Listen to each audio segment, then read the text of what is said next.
Bapak dan mohon maaf pada kesempatan kali ini saya mohon izin untuk melakukan wawancara terkait wawancara dengan Kepala Sekolah Bapak Sunardi selaku Kepala Sekolah SMP Negeri 2 Trimo. Nah, pada kesempatan ini nanti ada 8 pertanyaan Bapak yang akan saya sampaikan ke Bapak, dan akan saya mulai dari pertanyaan pertama. Dan ini semua terkait tentang pengambilan keputusan selaku Kepala Sekolah SMP Negeri 2 Trimo. Yang pertama, selama ini bagaimana Bapak dapat mengidentifikasi kasus-kasus yang merupakan dilema etika atau bujukan moral? Oke, terima kasih Bu Mary. Jadi sebetulnya ini hal yang baru bagi saya, tapi saya mencoba bahwa untuk intinya ketika dilema etika itu ada dua kejadian yang sama-sama benar. Nah, kita untuk menyelesaikan satu, sementara untuk yang bujukan moral itu antara benar dan salah. Intinya begitu, jadi tidak ada identifikasi khusus, cuma itu aja intinya. Baik Pak. Baik, kemudian pertanyaan kedua Pak, selama ini bagaimana Bapak menjalankan pengambilan keputusan di sekolah ini Bapak, di SMP Negeri 2 Trimo, terutama untuk kasus-kasus di mana ada dua kepentingan yang sama-sama benar atau sama-sama mengandung nilai kebajikan? Oke. Saya punya 3 dasar ya. Satu itu bahwa keputusan itu nanti akan menghasilkan kebaikan yang terbesar, utamanya untuk warga sekolah. Kemudian yang kedua itu berdasar atau berbasis peraturan. Kita berusaha sedapat mungkin putusan kita itu tidak bertentangan dengan regulasi dari pemerintah. Kemudian yang ketiga, kita berbasis pada kepedulian atau kemanusiaan. Artinya ya, kalau memang itu atas dasar kemanusiaan ya, ini yang kita ambil seperti ini. Ya, ada 3 untuk membuat keputusan. Baik. Kemudian pertanyaan ketiga, Bapak, langkah-langkah atau prosedur seperti apa yang biasa Bapak lakukan selama ini, Pak? Oke, ya biasanya kita mengambil fakta-fakta yang relevan, kemudian kita mengidentifikasi pada pihak-pihak yang terkait atau terlibat, kemudian kita mencari alternatif penyelesaian, kemudian kita melakukan uji legalitas, kemudian regulasi dan sebagainya tadi agar tidak bertentangan dengan regulasi pemerintah. Kemudian setelah itu kita ada semacam komunikasi dengan pihak-pihak tertentu yang kita anggap mampu memberikan masukan, baru kita mengambil keputusan. Setelahnya itu baru kita evaluasi nantinya apakah keputusan itu tepat atau tidak. Baik, kemudian hal-hal apa saja yang selama ini Bapak anggap efektif dalam pengambilan keputusan pada kasus-kasus dilema etika? Oke, pertama tentunya pendekatan pribadi pada yang bersangkutan, kemudian kita mengedepankan pada musyawarah, dan yang ketiga mempertimbangkan masukan dari teman-teman sejawat. Kemudian Pak, untuk selanjutnya pertanyaan yang kelima, hal-hal apa saja yang selama ini merupakan tantangan dalam pengambilan keputusan pada kasus-kasus dilema etika? Biasanya kan di sekolah pasti sering sih Pak terjadi kasus yang terkait dengan dilema etika. Mungkin dalam Bapak mengambil keputusan itu ada sebuah tantangan atau mungkin beberapa tantangan, kira-kira apa saja Pak? Oke, ini sering kita alami, bahkan belum lama. Sebenarnya ini semacam tantangan atau bahkan sebuah kesulitan ketika mengambil keputusan, karena satu sisinya kasus hajat hidup teman guru, katakanlah seorang P3K. Seorang P3K itu menurut regulasi guru P3K itu tidak punya hak untuk pensiun, cuti tahunan atau cuti dengan alasan penting. Sementara ada teman P3K guru itu yang mau kalau cuti tidak bisa. Nah, itu jadi masalah. Yang kedua, misalnya ada istri seorang penjaga akan melahirkan.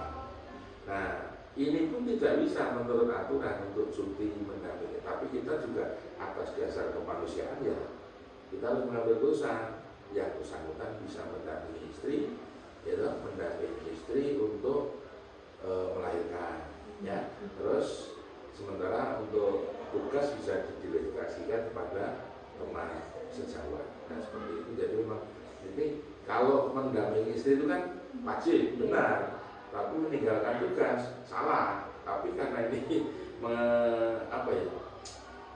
kita harus berdasarkan kemanusiaan dan jadi itu ya, maka kita ambil keputusan, oke lah, Bapak silakan mendampingi istri melahirkan, sementara tugas didelegasikan ke teman, seperti itu. Baik Pak, kemudian di pertanyaan berikutnya, apakah Bapak memiliki sebuah tata kala atau jadwal tertentu dalam sebuah penyelesaian kasus dilema etika? Apakah Bapak langsung menyelesaikan saat itu juga di tempat, atau memiliki sebuah jadwal untuk menyelesaikannya? Kemudian bentuk atau prosedur seperti apa yang Bapak jalankan? Jadi kita tidak punya jadwal khusus untuk menyelesaikan masalah. Jadi kita kondisional. Artinya ketika ada kasus etika moral atau dilema etika atau rujukan moral misalnya, itu kita lihat permasalahannya. Kalau memang itu bisa diselesaikan waktu itu di tempat itu kita selesaikan. Tapi kalau tidak ya kita ambil langkah-langkah prosedurnya. Misalnya kita seperti tadi kita identifikasi tujuan untuk menyelesaikan masalah itu, kemudian kita menghimpun informasi, kemudian kita seleksi alternatif solusi yang ada, terus baru kita mengambil keputusan. Artinya ya melihat permasalahan.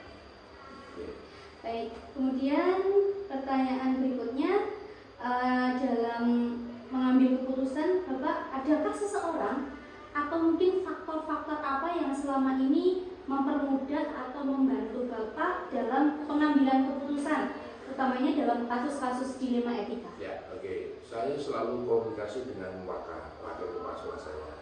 Kemudian untuk menghindari supaya tidak menyalahi regulasi, saya selalu berkoordinasi dengan Kabid SMP maupun Kabid P3. Itu yang membantu saya untuk mengambil keputusan. Kalau misalkan terkait dengan anak Bapak, mungkin dilema etika yang terjadi ini pada siswa seperti itu. Kira-kira adakah faktor-faktor lain yang bisa mempermudah Bapak, membantu Bapak dalam menyelesaikan atau mengambil keputusan, Pak? Oke, ya. Itu pertama kita harus mencari akar permasalahan siswa, ya. Kita komunikasi dengan orang tua, dengan wali kelas, ya, mencari akar permasalahan. Misalnya siswa terlambat 1-2 menit, kemudian kita mau ngambil keputusan apakah anak itu langsung kita masuk kelas atau harus kita tahan. Nah ini harus kita cari akar permasalahannya. Jangan sampai anaknya terlambat 2 menit justru diberi sebuah keputusan sehingga anak justru tidak bisa mengambil pelajaran 1 jam. Sementara dia terlambat itu karena sesuatu, mungkin karena ada kendala di jalan dan sebagainya. Maka untuk itu kita pertama kali adalah mencari akar atau penyebab dari masalah yang begitu. Baik. Kemudian pertanyaan terakhir Pak, dari semua hal yang telah Bapak sampaikan, pembelajaran apa yang dapat Bapak petik dari pengalaman Bapak dalam mengambil keputusan dalam menghadapi dilema etika, utamanya di SMP Negeri 2 Dringo ini, Pak? Jadi ternyata kita sadari bahwa sebuah keputusan itu penting, ya, karena ini akan menentukan, akan berpengaruh pada proses maupun hasil pendidikan di sekolah ini. Kemudian yang kedua, saya berprinsip sebagai seorang pimpinan di sekolah harus bisa menerapkan ajaran Ki Hajar Dewantara, yaitu ing ngarsa suntrada ing madya marangkarsa tuturi andaya. Dengan harapan jadi seorang pimpinan harus bisa memberi contoh pada teman-teman sekaligus pada anak-anak kita. Dalam hal kedisiplinan, dalam hal yang lain juga. Kalau mungkin ada pembelajaran atau hikmah bagi Bapak pribadi ada atau tidak Pak dalam mengambil keputusan selama ini? Adakah pembelajaran yang bisa Bapak ambil secara Bapak pribadi? Oh ya, jadi ketika kita mau mengambil sebuah kebijakan, pertama kita kembalikan, kita lihat itu terkait dengan ajaran agama. Satu ya, ajaran agama. Kemudian yang kedua, kita harus mencari atau meminta pertimbangan orang lain. Karena pertimbangan pribadi belum tentu itu benar. Barangkali benar menurut saya, tapi tidak benar menurut orang lain, bahkan tidak benar menurut ajaran agama. Sehingga saya kembalikan pada ajaran agama, kemudian juga pendapat teman-teman. Baik Bapak, terima kasih banyak atas waktunya, sudah berkenan untuk memberikan waktu saya untuk mewawancara terkait dengan pengambilan keputusan sebagai pemimpin pembelajaran. Iya, sama-sama Bu Meli, mudah-mudahan menjadi pembelajaran kita bersama. Saya juga belajar, dan juga nanti kedepannya menjadi lebih baik dalam kita mengambil keputusan. Matur nuwun, Pak.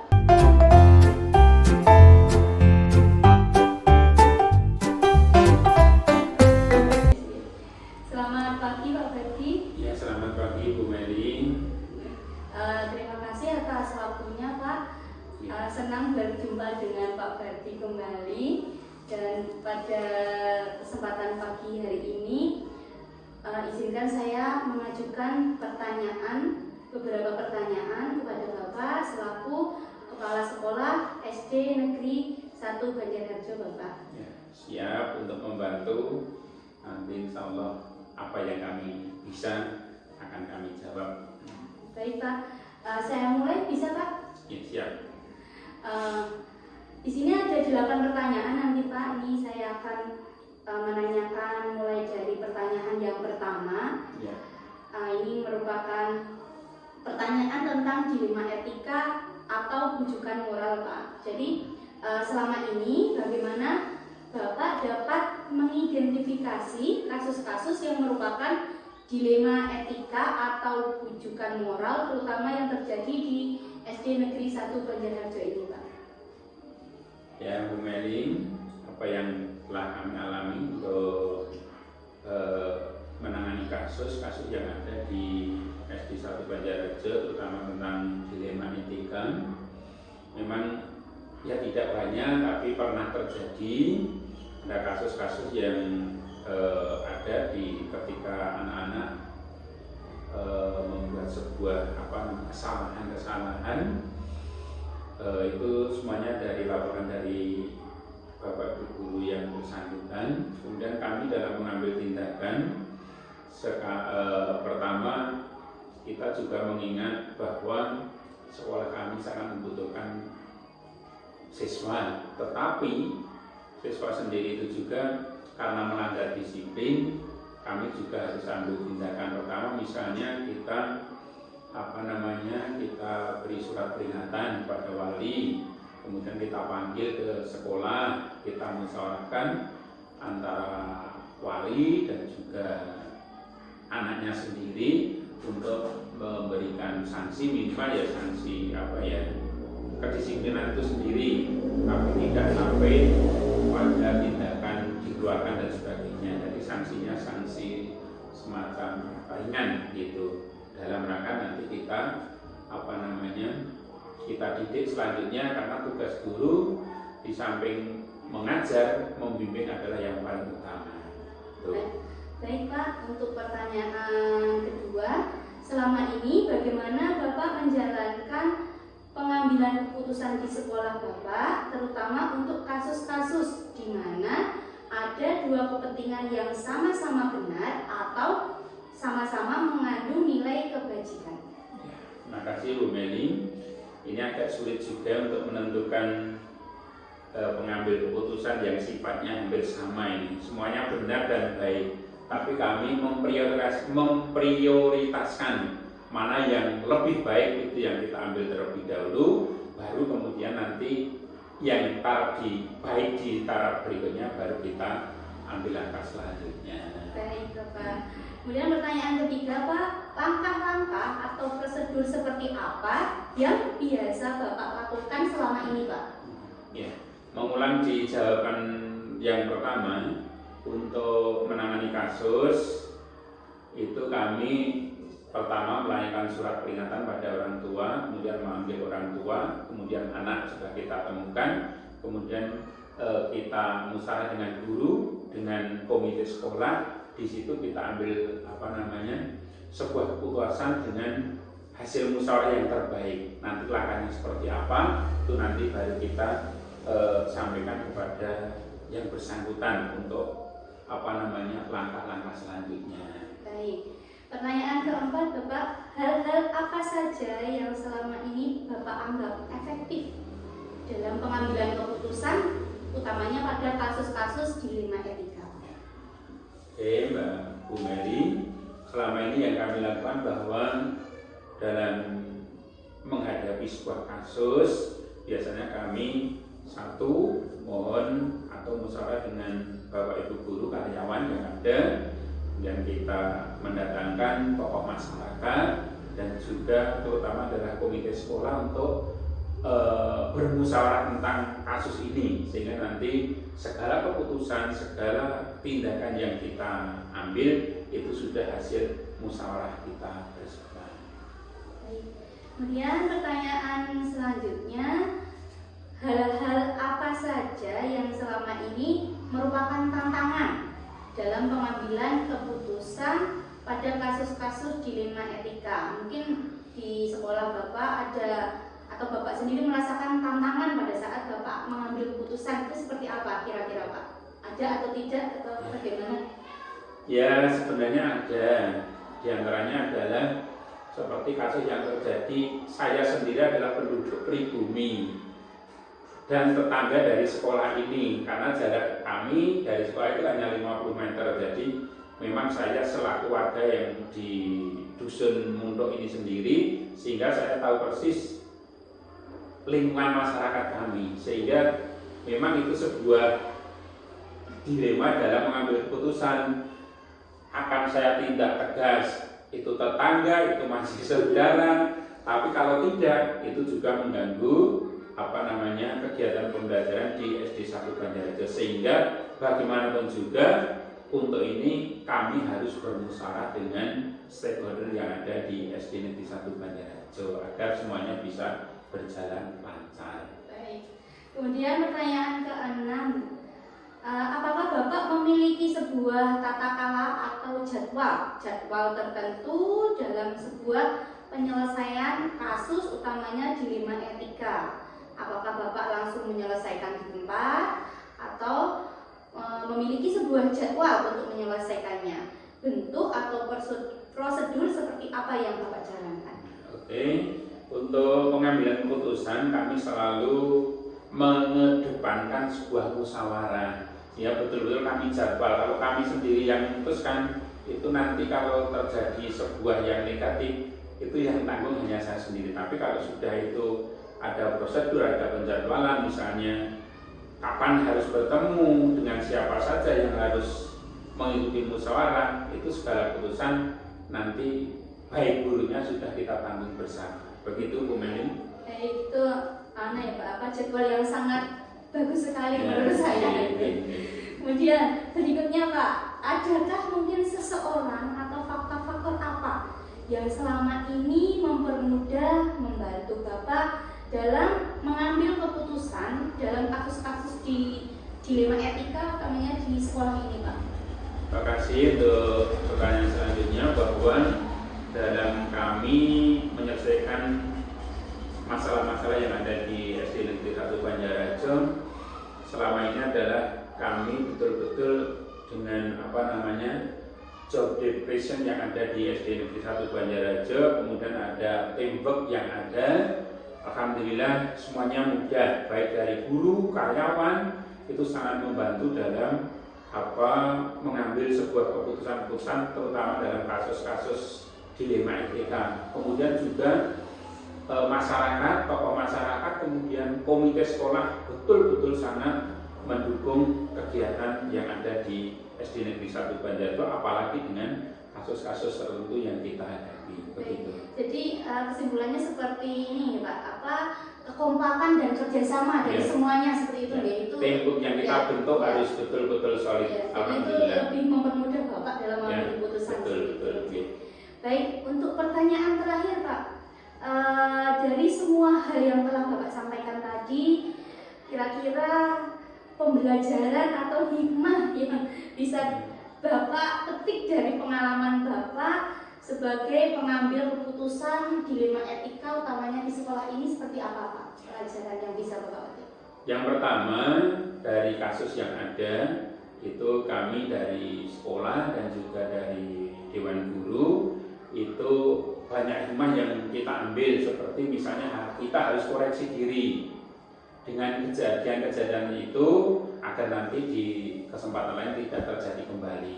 Kemudian hikmah yang lain, selama ini betul-betul kami rasakan bahwa dukungan dari wali murid melalui POT, kemudian dewan sekolah atau komite sekolah yang kita jadwalkan pertemuan rutinnya itu betul-betul sangat mendukung kegiatan sekolah di SD Negeri 1 Banjarjo. Buktinya sekarang fisiknya itu waktu kami datang pertama di sini itu keadaannya betul-betul memprihatinkan, terkait dengan kekompakan masyarakat, kekompakan wali murid, kemudian komite sekolah dan tokoh masyarakat yang ada.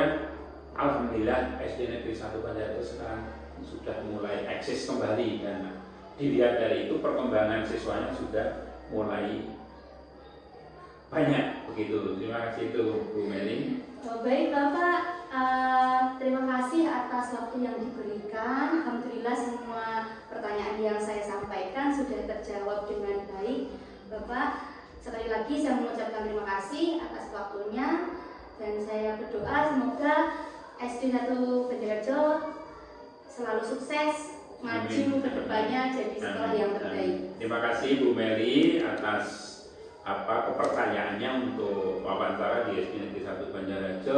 Mudah-mudahan nanti ke depan betul-betul SD Negeri 1 Banjarjo menjadi sekolah unggulan di dusun kami. Terima kasih.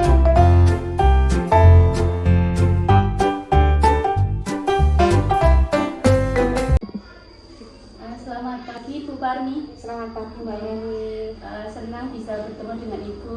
Sebelumnya mohon maaf Ibu mengganggu waktu Ibu sebentar. Ini saya akan mengajukan beberapa pertanyaan kepada Ibu selaku Kepala Sekolah SD Tangkil di Kapanewon Delingo. Terima kasih atas kesempatannya dan kepercayaannya untuk mengadakan kegiatan hari ini. Baik Bu, bisa kita mulai? Monggo, silakan. Baik, pertanyaan yang pertama Ibu, ini terkait dengan dilema etika dan rujukan moral ya Bu.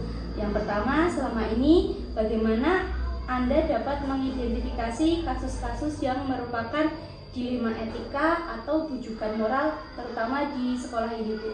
Ya, dari katanya saja ya, kata dilema itu kan kebimbangan. Dalam menghadapi kasus-kasus yang ada itu, kita tentu dalam memutuskan itu ada berbagai pertimbangan Mbak. Jadi kita membuat tim dan supaya, karena dilema itu kan kebimbangan dua pilihan yang dalam etika tadi tingkah laku, moral tadi kan baik benar, salah dan benar, baik buruk dan baik benar. Jadi dalam mengambil keputusan itu kita harus tidak boleh merugikan satu dan yang lainnya. Menurut saya begitu. Baik, Ibu. Kemudian yang kedua Bu, selama ini bagaimana Anda menjalankan pengambilan keputusan di sekolah Anda, terutama untuk kasus-kasus di mana ada dua kepentingan yang sama-sama benar atau sama-sama mengandung nilai kebajikan? Ya. Kalau saya menjumpai ada dua keadaan yang sama-sama harus dipilih, maka saya yang pertama akan membentuk tim. Tim itu nantinya bertugas untuk sebagai salah satu pertimbangan. Nah, setelah tim dibentuk maka akan melakukan pekerjaan masing-masing. Yang pertama tentu saja kita harus mengidentifikasi masalah. Dalam mengidentifikasi masalah ini kita tidak boleh berpihak kepada kepentingan pribadi maupun kepentingan yang lain. Maka tim itu akan bekerja. Setelah identifikasi masalah, kita nanti akan bersama-sama berkumpul membicarakan dan menentukan mana yang terbaik untuk kita. Baik Bu. Kemudian pertanyaan yang ketiga, langkah-langkah atau prosedur seperti apa yang biasa Ibu lakukan selama ini? Langkah-langkah yang saya ambil yaitu yang pertama tadi pembuatan tim, yang kedua identifikasi masalah. Setelah menemukan identifikasi masalah ada fakta-fakta ya. Nah, fakta-fakta itu dari fakta-fakta tersebut maka akan dimusyawarahkan mana yang keputusan yang terbaik yang akan diambil oleh pihak kami. Baik Bu. Kemudian pertanyaan yang keempat, hal-hal apa saja yang selama ini Ibu anggap efektif dalam pengambilan keputusan pada kasus-kasus dilema etika? Ya, hal-hal yang saya anggap efektif adalah keputusan itu adalah setelah kita bermusyawarah di antara tim tadi yang kita bentuk, dan keputusan tentu saja keputusan itu ada yang dirugikan, ada yang diuntungkan. Nah, bagaimana kita menjembatani untuk semuanya itu dapat menerima dengan legowo, yaitu dengan saling keterbukaan. Baik, kemudian pertanyaan kelima Bu, hal-hal apa saja yang selama ini merupakan tantangan dalam pengambilan keputusan pada kasus-kasus dilema etika? Ya, tantangan dalam pengambilan keputusan etika itu kan ada etika moral ya, baik benar tadi ya, baik benar, terus kita harus berpedoman pada aturan yang berlaku. Tantangan itu adalah kadang-kadang ada keterpidaan gitu. Satu sama lain ada berbagai kepentingan yang berbenturan, dan di situ sangat sulit kita untuk memilih, dan nanti akan kita kembalikan pada peraturan yang ada, pada tuntunan moral yang ada. Karena moral itu kan baik benar. Tentu saja moral itu kalau baik benar kan ada apa? Ya, ada sumbernya ada. Pertama ketuhanan, yang kedua undang-undang, dan seterusnya itu pertimbangan yang ada. Baik. Kemudian pertanyaan yang keenam Ibu, apakah Ibu memiliki sebuah tatkala atau jadwal tertentu? Mohon maaf saya ulangi Ibu. Pertanyaan keenam, apakah Ibu memiliki sebuah tata kala atau jadwal tertentu dalam sebuah penyelesaian kasus dilema etika? Apakah Ibu langsung menyelesaikan di tempat atau memiliki sebuah jadwal untuk menyelesaikannya? Bentuk atau prosedurnya seperti apa yang Ibu jalankan? Tentu saja kalau ada masalah itu kita tentu ada waktu-waktu ya yang kita harus bagaimana, tergantung krusial maupun tidak, itu kita harus mempunyai jadwal.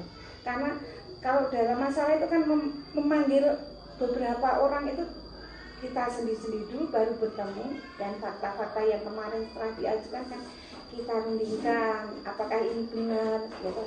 Jadi tetap ada waktu tertentu, misalnya pemberitahuan, kamu nanti hadir jam berapa, atau pagi atau jam agak siang.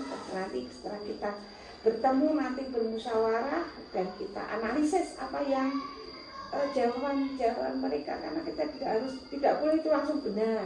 Kita juga harus mempertimbangkan yang lain. Kemudian pertanyaan ketujuh itu, adakah seseorang atau faktor-faktor apa yang selama ini mempermudah atau membantu Ibu dalam pengambilan keputusan dalam kasus-kasus dilema etika?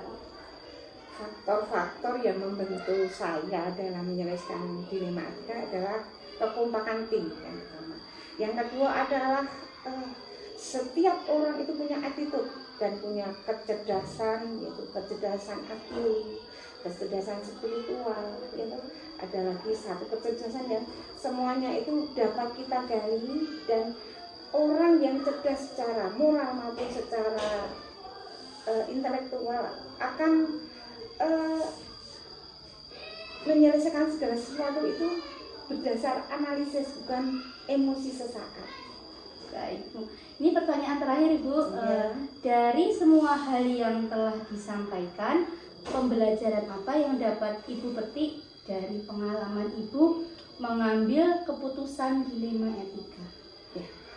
Dari beberapa kasus yang harus diselesaikan itu, yang pertama adalah yang dapat saya petik bahwa kasus-kasus itu satu memberi pengalaman yang berharga yang nantinya dapat untuk pembelajaran bagi kita semua untuk selalu bersikap hati-hati, tetap berpedoman pada aturan yang berlaku. Terus yang kedua adalah bahwa kita dalam menyelesaikan masalah itu tidak bisa kusut, tetapi ada aturannya, ada fase-fasenya yang nanti kalau memutuskan segala sesuatu itu tidak ada yang dirugikan dan tidak ada yang diuntungkan. Maksudnya itu adalah bersama-sama hasil pure murni dari keputusan yang telah dimusyawarahkan dengan saling menjaga emosi ego kita masing-masing. Tentu saja itu juga tidak mudah karena setiap orang itu mempunyai kecerdasan intelektual, kecerdasan emosional, dan kecerdasan spiritual berbeda-beda. Nah, itu saja mungkin nanti kita dalam menjalankan tugas-tugas ini dapat menyelesaikan kasus-kasusnya ada, karena setiap lembaga itu mesti ada kasus kecil apapun mesti ada, dan nanti kita berharap bisa menyelesaikan dengan yang baik dan benar. Baik Ibu, terima kasih atas waktu yang diberikan. Semoga SD Tangga semakin sukses, semakin maju dan sehat selalu. Terima kasih Bu.